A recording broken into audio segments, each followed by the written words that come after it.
Okay, we are live here in Brooklyn, New York on King Jordan Radio. This is the season premiere. It is September 7th, 2017. It is a live show, Season 6, Episode 1. We have a huge, with a capital H, tonight on the program. We will discuss the nurse who basically got arrested for doing her job. We'll get into that. The killing, there was a killing where a hurricane was in Houston, and there's some shadiness with this realtor that we're going to try to crack this case and see what's going on with that. We'll talk about that. In 1995, there was Jenny Jones. You probably remember her. She did an episode where a guy said he was attracted to another guy. Long story short, he ended up in prison. He recently got out. We'll discuss that matter and see if if it was justice for the victim who got killed. Now, we are bringing in a person that's been here since season 1. He's a world-renowned legal analyst for HLN and CNN. I am so happy to be joined with the one and only Double J, Joey Jackson. Good evening, Joey. How are you? How are you, my king? Everything well?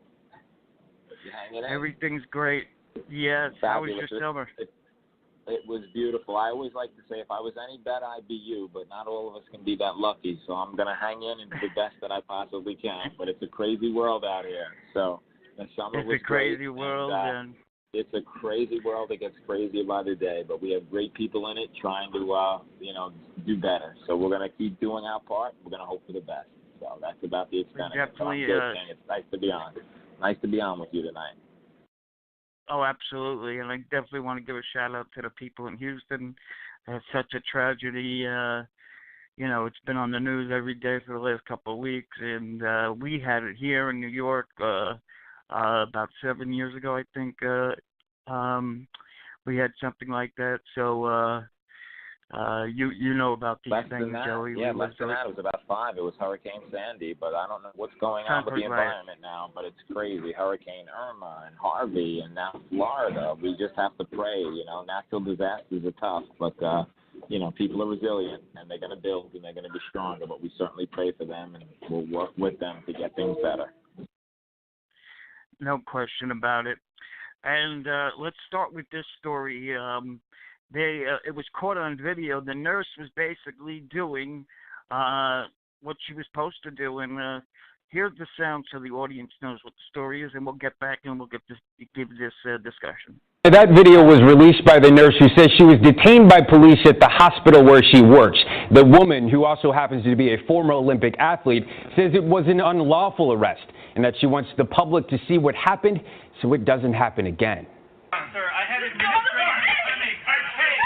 screams and pleas inside a hospital burn unit. A nurse protesting her forceful arrest. The incident caught on camera inside the hospital and on police body cameras. This is crazy! The video, which may have been edited, shows Alex Wubbles, a nurse at the University of Utah Hospital, being confronted by 2 Salt Lake City police officers.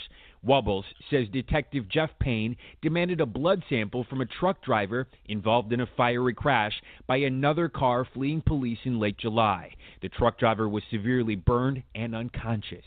This is something that you guys agreed to with this hospital. Wubbles says she refused the request, citing the hospital's policy that blood can't be taken without consent from the patient, a warrant, or if the patient is under arrest, which he was not. That's when Detective Payne takes action. You're making a huge mistake because you're threatening a nurse. Okay. No, we're done. We're done. You're under arrest. We're going. We're done. Sir, I have not done.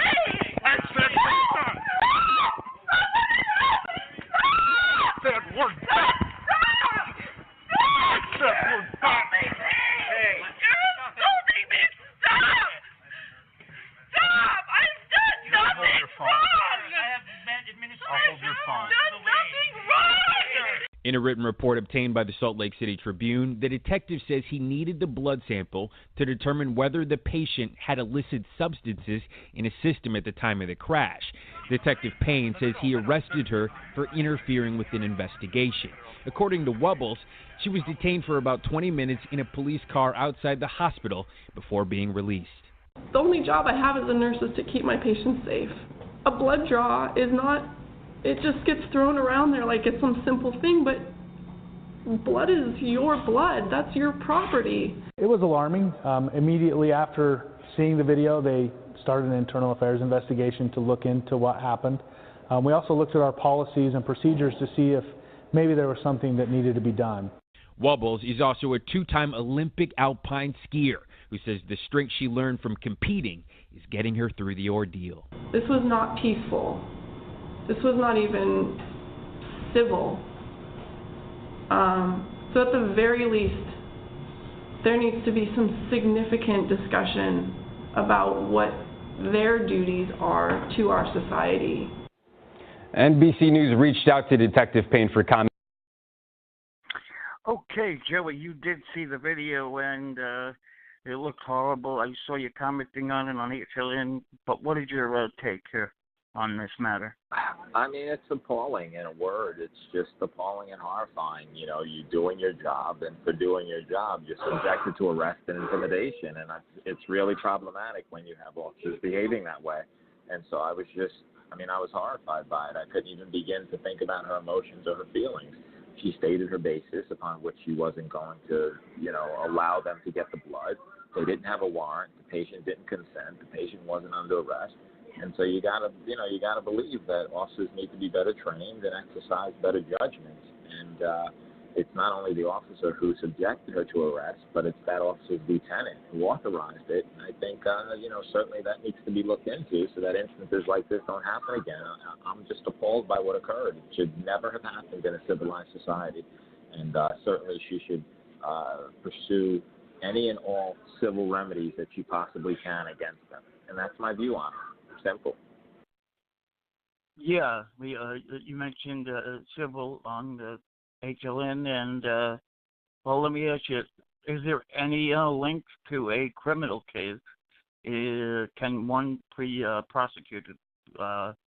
What's your opinion on that? I don't see a criminal prosecution here. I think police are afforded significant leeway even when they act improperly or irresponsibly. And so technically, yes, if you touch someone and it's an offensive touching and it's not with their consent and you subject them to fear and fright and potential injury because you're dragging them and pulling them, is it prosecutable technically under the law? Yes. Do I see an investigation resulting in criminal charges for police? The answer is no. What I do see here is administrative discipline. You know, of course, that officer has been fired from his paramedic job that he held part-time. And I think the police should revisit the issue of whether they should be looking at suspending him, too. And I also think that there'll be a civil lawsuit, or there should be one, and there should be accountability there. And finally, I think there should be an alteration of policies, not only with the hospital, but with police, and so how they're trained to act. And if they don't know the law, it's very difficult to enforce the law, as the officer thought he was doing, if you don't know it. And so they have to be better equipped to deal with instances like this and not be acting like this. So I don't see a criminal prosecution, but I certainly see discipline for the officer, and I see civil liability by way of money damages from the police department. Right, but either way, civil, that video would be very helpful for that plaintiff. I would think, right? It's right there on the video.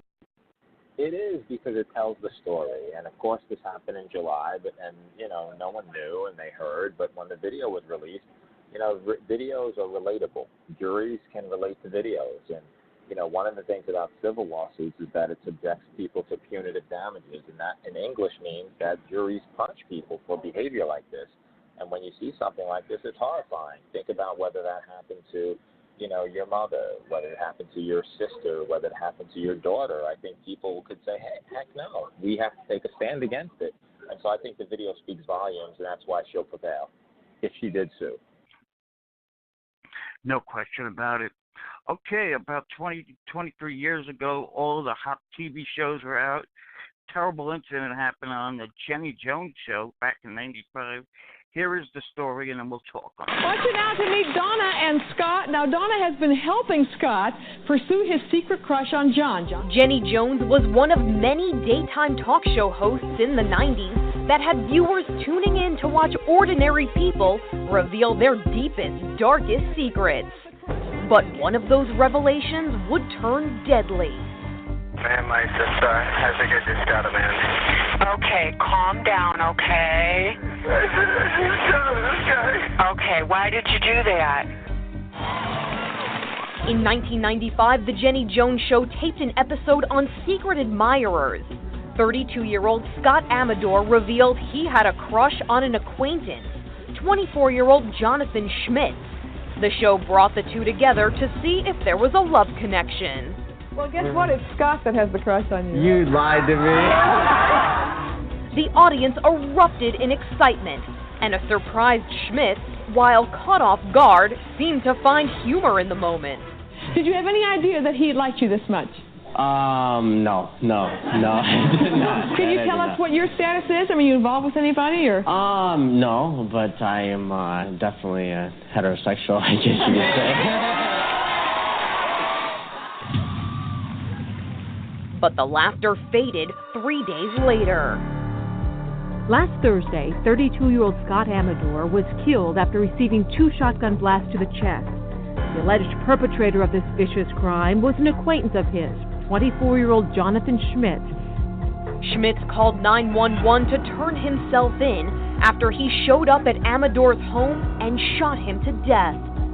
Schmitz claimed he was humiliated by having been brought on national TV to hear Amador profess affection for him.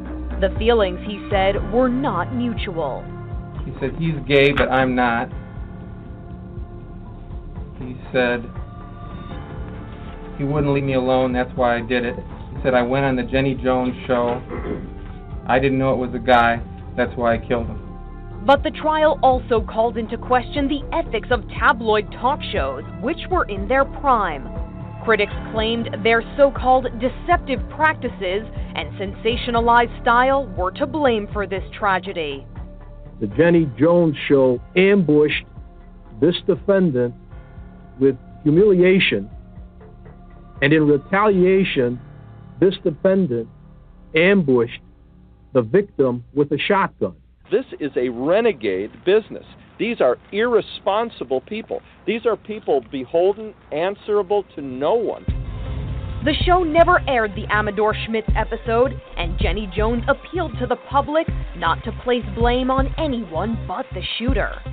As much as we all regret what happened, the fact is that this tragedy is about the actions of one individual.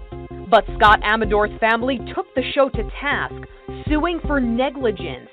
Like the show, the trial also gripped viewers who tuned in to watch the family's attorney take aim at the host on the stand in an intense exchange.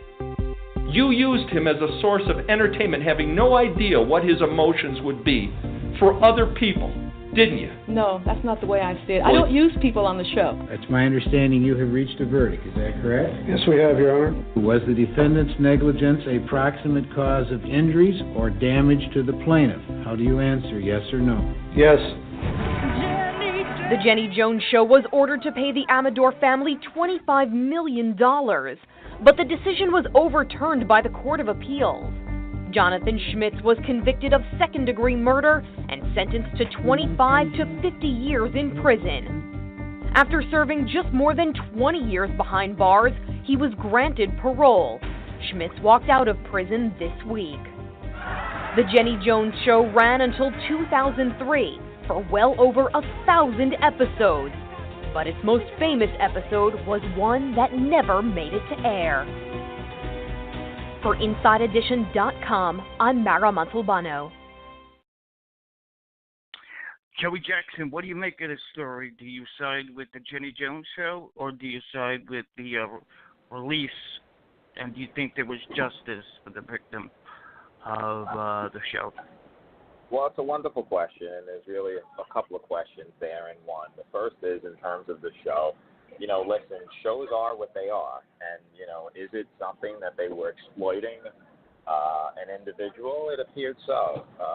At the same time that they were exploiting an individual and perhaps having a show for viewership, I think people need to be responsible for their own conduct. I mean, there's a lot of things that happen on a daily basis that I may not like, that you may not like. We don't go out and kill people and act irresponsibly because of it. And so I think ultimately, as horrific as it may be, to exploit people on national TV, people have a choice. You can participate. You don't have to in terms of being on the show. You can watch the show. You don't have to watch the show. You can believe the show. You don't have to believe the contents of the show. And so I don't ever think it's appropriate or responsible to hold a show or the media or my neighbor or my brother or my mother or my wife or anybody else responsible for what I do. And so to that extent, it's hard to really place blame on them. In terms of the criminality involved here, he was convicted. He paid his time. And, of course, in the tenets of criminal law, it's punishment, deterrence, rehabilitation. You punish someone for what they do. He was punished. He did 22 years. You deter someone. I don't think anybody would want to give somebody a 25-year sentence so they don't do it. And in terms of rehabilitation, you would only hope that the person who engaged in this killing was rehabilitated because they're part of society. And so, is there ever justice done when someone dies? I mean, the answer is no. If families lost someone tragically, that person will never come home again. But, look, there's shortcomings to our justice system, but at the end of the day, the justice system does the best it can under tragic circumstances, and I think that's what happened here.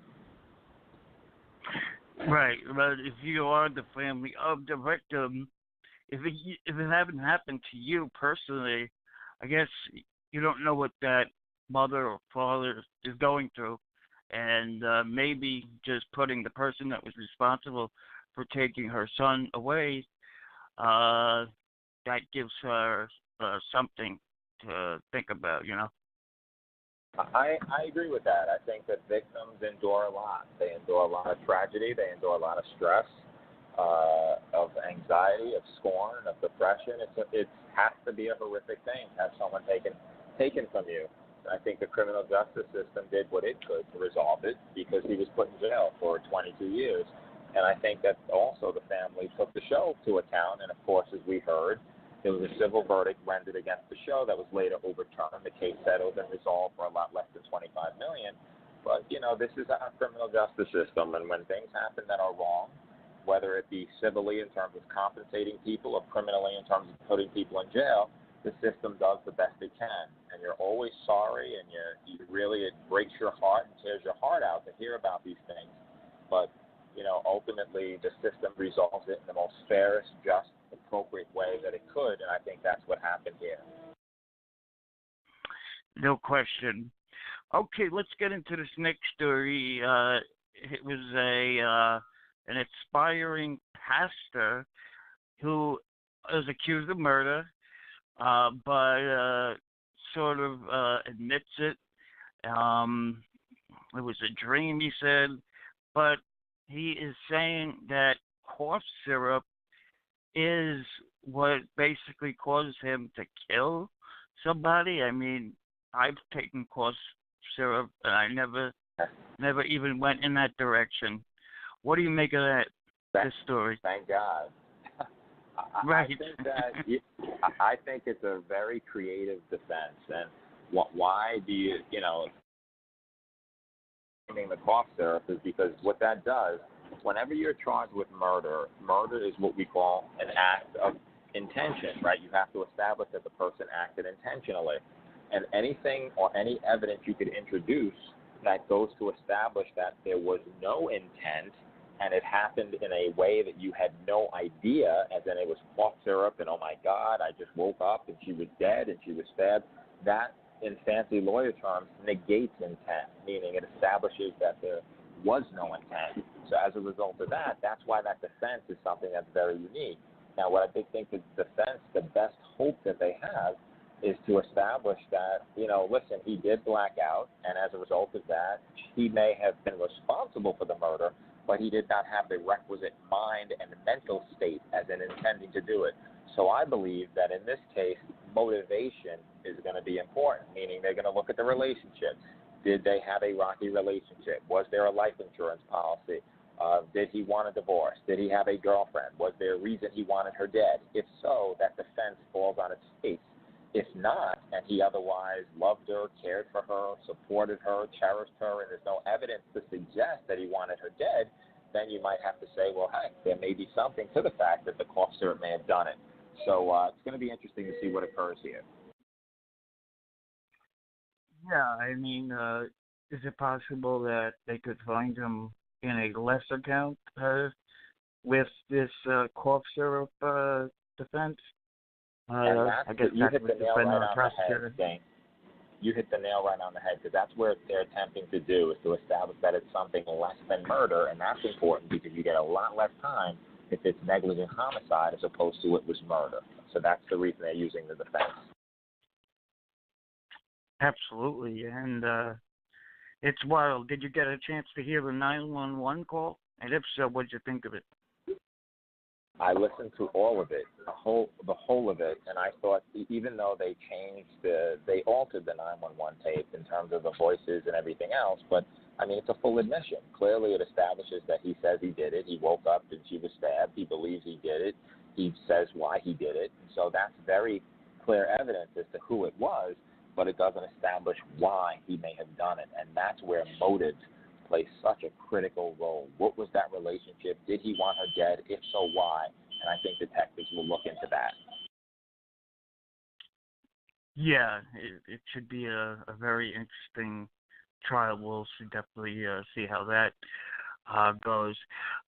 So we have a story that says, was Hurricane Harvey used as a cover-up in a disappearance of a Houston realtor? Here's a quick snippet of that. The search for a missing Texas woman has been complicated by the ravages of Hurricane Harvey. Cops were already investigating the disappearance of a realtor and mother of two. Then the storm hit.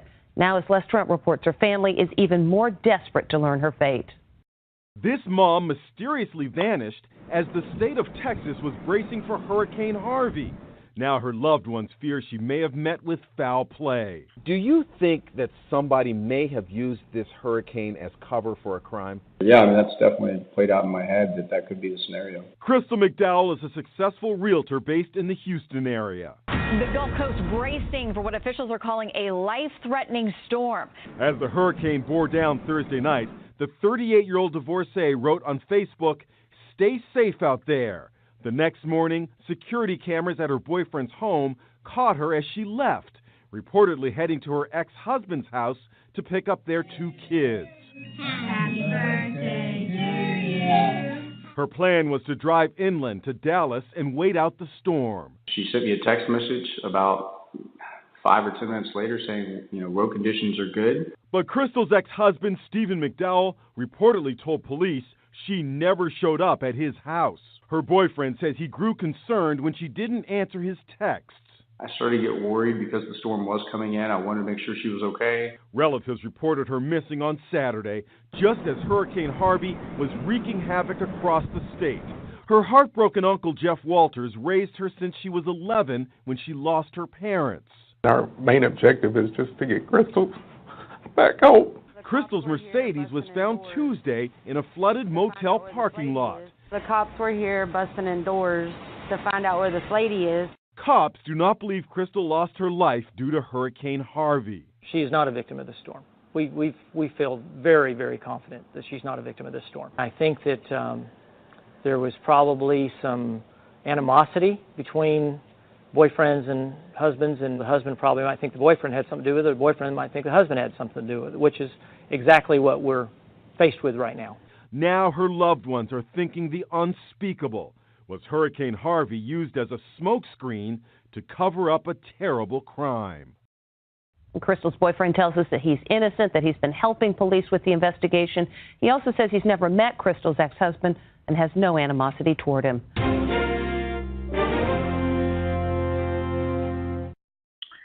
Okay, Joey, obviously a very tragic story in the midst of a hurricane. What do you make of this story?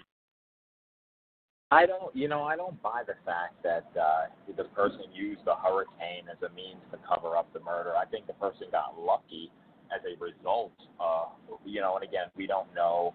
She's missing, certainly we hope and we pray that she'll be okay, but it's by all indications she's not around, and it appears to be that she met with foul play. And so, but I don't buy the fact that, there was this just murderers and criminals are just not that thoughtful nor that patient. You're not going to say, oh, well, Hurricane Irma is coming soon, so I'm going to just, take somebody and cause their disappearance, and the hurricane is going to cover everything up. I just think, in the event that she did meet with foul play, the person saw an opportunity, took it, and used it in order to do something horrific to her. But I just think that it's unconnected to the fact that there was Hurricane Harvey, and I just feel tragically bad for the family. I know that the boyfriend has been very cooperative with police. I know that apparently the police say that the husband has been as well, and we just have to pray that things end up being well. But at this point, it doesn't look good at all. From what you know of the story, do you think it leans towards the husband? It's always difficult to say, and I'm always reluctant to cast aspersions and accusations. But you always look to the person, and you want to see who would have a motivation. Who wants to see the person dead? Why do they want to see the person dead? What was the nature of their relationship? Do they have a basis for wanting them dead? Were they mistreating them? Is there any type of life insurance policy? Is there any kind of dispute regarding the children? Was there trouble in paradise? How bad was the trouble? What is the past relationship? Was there any domestic violence? But I just don't think you could limit the issue to the husband or boyfriend.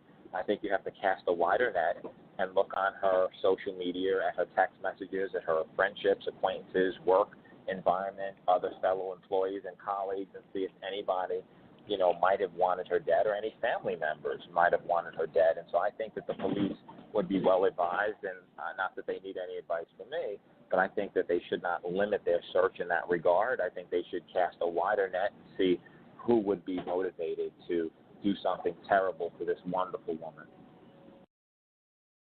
Yeah, no question about it. But you don't think in any way that they used the Hurricane Harvey to set up their plot, whoever did this terrible No, I just thing? don't think that people are that smart. You're not going to wait for a hurricane, and you're not that patient, and you don't say, well, the hurricane will hit 2 days after I kidnap her, or 3 days or 4 days. I just don't buy that connection at all.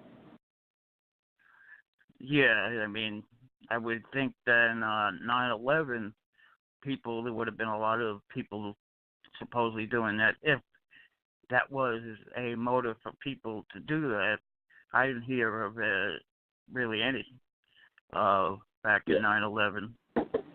Which, yeah, well, 9/11 was sort of, it's coming up, I know, on Monday. But 9/11 was sort of sudden. It took everyone by surprise. The hurricane we knew would hit, but I just think it's so. Right. Yeah, that's a very sad situation. Okay, I think we got Mary with us. Yeah, totally agree. Let's bring in Mary to the conversation. She's on season 6, episode 1, live with Joey Jackson. Good evening, Mary. How are you? Hey, hello everyone. Hi, Jordan. Good evening. Mary the Great. Yes, I'm in Virginia tonight, so. Wonderful. I hope you're staying safe and warm and healthy and dry and everything else. Yes. Yes. Yeah. So sorry for everyone now in Florida and so bad. South Carolina. It's so bad. Georgia. Yeah. Yes. So what I wanted to just talk about a little bit and get your opinion. It's with the Jenny Jones case and the cough syrup case, it seems to me that we're seeing a change to where there's just very little personal accountability.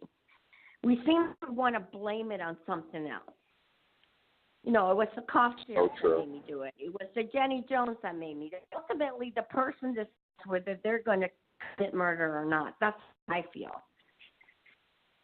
And we need to start holding people accountable for their actions. And I just don't understand why this guy, I forgot his name, the one that killed Amador, was not tried for first-degree murder and only tried for second-degree murder because he planned to do it. Was it because it was a crime of passion on the next day because he was still mad? What do you say, Joy?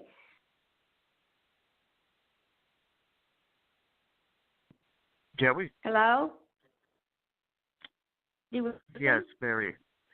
Yeah. I don't know if you I'm here. So Mary, okay, a couple of things. The first thing is I think you make exceptional points, and I think we are in a day and age where, there's not an acceptance of accountability and responsibility for what you do. Now, in terms of that, let's talk about one thing at a time. All right. Now, the first thing is the whole issue of the cough medicine. Right? Now, maybe it very well might have been that it was the cough medicine that did it, or maybe that's just some horrific, terrible, ridiculous excuse. I think it's early to tell because we have to find out what motivations were involved in terms of did he want his wife troubling, and it's very unique for someone to blame him of all things cough medicine. And if you were listening, I mean, I agree with Jordan. The king was talking about, hey, I've taken cough medicine, and I've never had such a reaction. I think a lot of people on the planet would be saying, look, I have cough medicine. Is it going to allow me to kill someone? So I do agree, Mary, that the whole issue of individual responsibility is very significant. And that goes not only with the two cases that you're citing, but with so many other cases. There's always excuses. Let's say it wasn't trying to get in large measure. Obviously, people do that because no one wants to spend a significant time in jail or any time in jail, so they'll invent stories. And it's like the person who cried wolf. Maybe there are those instances where there is some other X factor, but oftentimes it was you. And, but our system is designed where if you do accept responsibility, you are going to jail, and so people need to have a scapegoat, someone to blame. But it's a very good point that you make. Okay, thank you. And what about the other one, Jenny Jones? Would you consider that a crime of passion? I really do. I do agree that I think that it's not so much passion. I think that the issue, and you raise a good point, when you pre-plan and prepare and you knock on someone's door and you kill them, that seems to me to be pretty premeditated to me. I mean, a crime of passion is more. A crime of passion is more sudden.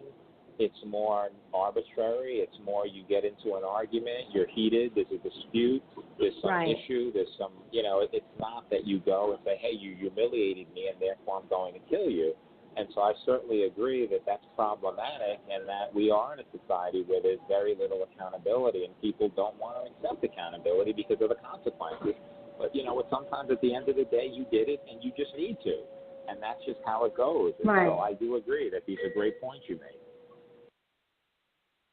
Okay, well, thank you for your answers and expertise, and good to talk to you. And thanks again, Jordan, for having this forum that we can talk to people like Joey and all the other great attorneys as well. So we love good you, night. Mary. We love you to death, We love Mary. you guys. Thank you so much. You're the best, Mary. Thank you for everything you do, all your contributions to the King Jordan Radio Show. Much appreciated. You're awesome. Okay, let's go out to Huntington Beach, California, and let's bring in Sarah to the conversation on a Thursday night. She's live with Joey Jackson. Good evening, Sarah. How are you? Hi, King. Congratulations on Season 6. I'm so happy for you. And hello, Joey. What a great opening for the 6th season. I agree.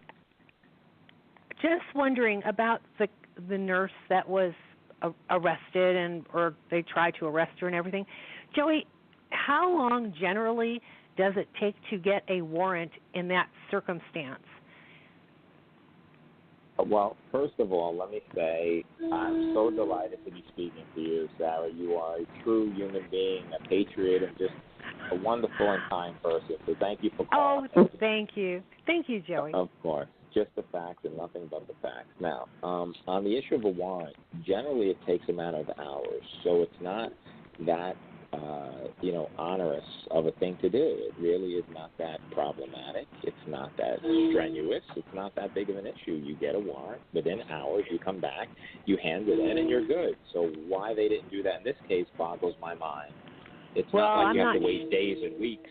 Right. But I think that, now from what I've heard, I think that what happened was this unconscious man, crashed into someone that was, on the road, and that person died, and that person happened to be an off-duty police officer. That's the story I was reading. I don't know how true it is because I really didn't fact check. And I'm not making excuses for what happened at the hospital. It was inconceivable and unimaginable that could happen. I would understand the urgency of getting a blood alcohol level on this person. That being said, it must be state by state, all these laws that all the police departments have to follow. I'm just wondering if this will propel the legislature in Utah to do something to, when there's a fatality from a car accident and someone is evidently drunk or apparently drunk, I think they should be able to get a blood sample because hours later, what's going to happen? But the alcohol level is going to lessen, right? Well, let's talk about one thing at a time. Not to interrupt you, but I want to make sure that we resolve everything that you say. First, in terms of who the person might have been who died, whether they're an off-duty cop, whether they're a judge, whether they're a lawyer, a teacher, a doctor, or just a regular citizen, I just don't, everybody's life is valuable, and so I don't think that we can say, well, it was an off-duty cop, therefore there was an urgency. It was a teacher, therefore there wasn't an urgency. Wait, I have to tell you, I agree, yeah.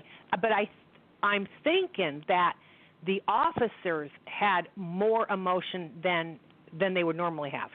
But I agree with you. Everyone's life is valuable in the same. Yes. It's got to be. Now, so I get that the police officer was upset or concerned, but there has to be rules. Now, in terms of you believing that there should be an instance where maybe the legislature should do something, the legislature did do something. They created the rules. And the rules say that A, you need consent of the patient, or B, you need a warrant, or C, the person has to be under arrest. None of those things applied, and so therefore the police officer was in the wrong. So that's problematic. The other issue so they never arrested the unconscious man? He was not under arrest, no. Oh, well, that's a detail that's left out of a lot of stories. Yeah, so the unconscious man who they wanted the blood of was not under arrest. And so I just think that the legislature did create rules. They were not followed. And I think if it propels anybody, Sarah, who it should propel is the police to train officers to be responsible, to be decent, and not to manhandle nurses who are doing their job. And so this is a story that really bothers me a lot. I'm not casting aspersions on every police officer, of course not. My dad was one. I respect what they do. But I think the officer was out of line, and there needs to be accountability for his behavior. Oh, absolutely, I agree. Now, tell me, can a police officer arrest an unconscious person? Yes, you can. Oh, okay. The issue is you don't have to know you're under arrest. So you don't have to, there has to, it's sort of like ignorance of the law is no excuse. And the person doesn't need to know they're under arrest. The officer just needs to effect an arrest by virtue of depriving that person of their liberty and freedom of movement. And so technically, yes, you can arrest a person who's unconscious. Yes. Oh, okay. All right. Well, thank you. I didn't know that. All right. Well, I'll let everybody else have a turn talking to you and Jordan, and thank you very much. And be safe, everyone out there, between all the horrible things that are going around. Oh, it's just very frightening. Anyway, we be safe. Appreciate you, Sarah. All righty. So take care. Bye-bye. You too. Thank you. Bye-bye. Thanks so much, Sarah, for checking in. Really appreciate it. And Joey, first of all, I want to thank you for coming on. You were on in the very first season 5 years ago, and you're on the 6th season. I remember when I messaged you there, and you got back to me in less than an hour. You were my first guest in this venture, and when you agreed to do it, I was like a very happy person, like a celebrity I was getting to do, and I appreciate all the years that you give this show credibility, and I just, really want to give you a major shout out and thank you so much for giving the show so much credibility. Well, listen, it's my pleasure, and I'd say that you give your own show credibility by the fine work that you do. You have great topics. You're always prepared. You have wonderful people who call in. You have people who care about the show, who, you promote on social media and do so many things. And I think that the show has grown, that I think your talent has grown, and whatever small, tiny part I played in that, I'm only too glad to have done that. So God bless you and keep up the good work. Thank you. Yes, Thank you. Appreciate that. So can the fans catch you tomorrow with On the Story with Erica? And if not, when can they catch you next in the next couple of days? Well, it may be tomorrow between the 1 to 3, and the only reason I say maybe because whether I'm on depends in large measure to the hurricane. So I'm praying you can catch me because that'll mean that there's no hurricane news, which will mean that the people are safe and sound in Florida. So, we pray for them. The weather's been horrific. I know there's been these national disasters with Harvey and Irma and Jose and Katya. And so let's just hope that people are safe and secure and sound and that these tragedies stop happening with these floods. So I'll be on 1 to 3 tomorrow in the event that the hurricane is tame. If it's not tame, I will not be on. So that's kind of how it goes. It's in the news business. Yeah, and is the 1 Eastern time and the 2 Eastern, they're two separate shows, or they're a repeat of the first? Well, no, Erica does a 1 to 3. Erica Hill, amazing show On the Story. She does the 1 to 3. Great show. On Eastern Standard Time. Of course, Ashley does her show. Ashley Banfield does her show at 8 p.m. Although her show is not on Friday, right, Eastern Time. Her show generally is from Monday through Thursday. So they're wonderful talents, and I'm glad to be on with them when I can be. Yeah. You actually took the reins, I believe, for a week, right? About a month ago.